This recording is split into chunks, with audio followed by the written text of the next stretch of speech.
A little more about that, to the Socialist Manifesto, in at least two respects. Now, I said that the manifesto, you will find under each heading of the manifesto proposals for further improvement over a very wide field.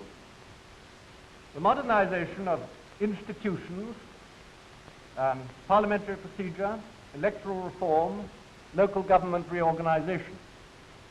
The modernization of our laws, trade union law, law concerning the investors and the consumers, the tax system, and the tax system in which I include the rates. The industrial modernization of industry we will tackle in four main ways: by tax incentives, by the National Research Development Corporation with extended powers of finance and with powers to sponsor automation, the establishment of the new IRDA, you know about, and with increasing the investment in regional development and in communication. I call particular attention to measures to be taken,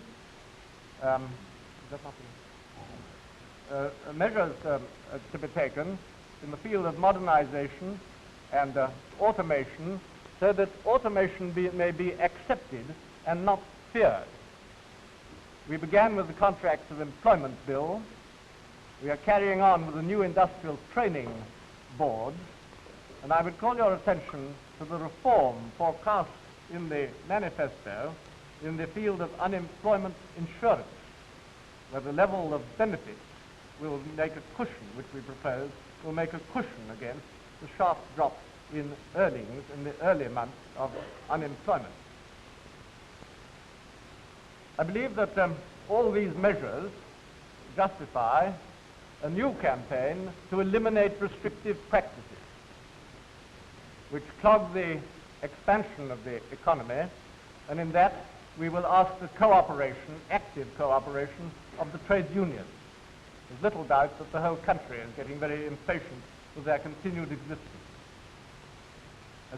You will see that we propose a new initiative with the employers and the unions to try and find a practical system of relating increases in money income to productivity.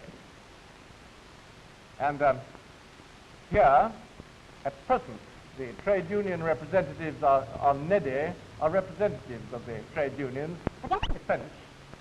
But you will notice that we put these first in the manifesto, because everything else depends on keeping our island secure and on having the means to prevent war, that is, stopping wars before they start.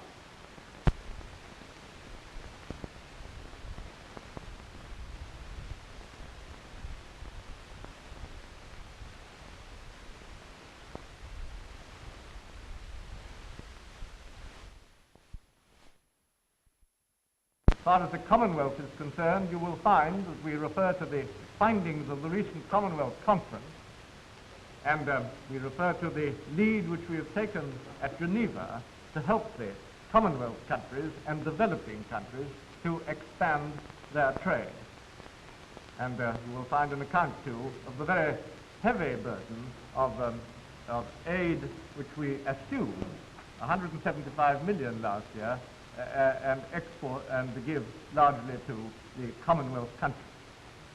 Well, I think I've covered the main issues, ladies and gentlemen, and I haven't touched on questions like land, about which I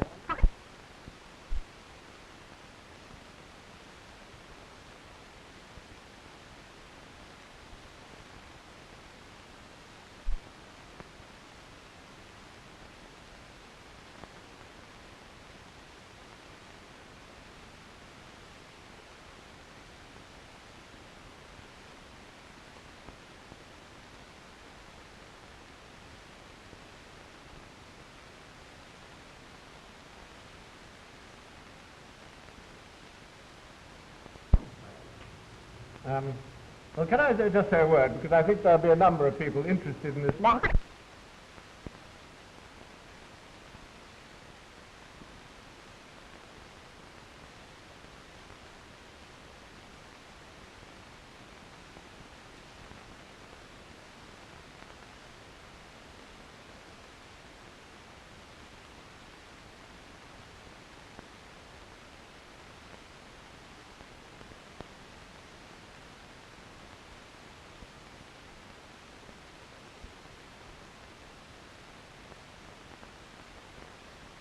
the first point I would like to make on this, first thing to be absolutely clear about, is that any immigrant that is accepted into this country must be treated in exactly the same way as we treat our own people.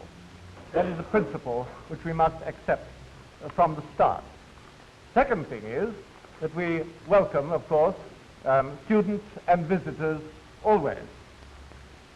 The third thing is that we cannot control Commonwealth immigration by voluntary means. I tried it. It failed absolutely and completely. And on the figures that we have for applications, you will see, I think, what ridiculous results you would get, impossible results you would get if we hadn't legislated. There would have been, on our calculation, some 300,000 more immigrants come into this country than have done if we had had no legislation. Now that would have created impossible social and economic problems. And it is quite clearly the duty of our government to prevent such a situation arising. So we must keep the strictest control through legislation on immigration into this country if we're not to create problems which both we and the Commonwealth would regret and would be very bad for both of us.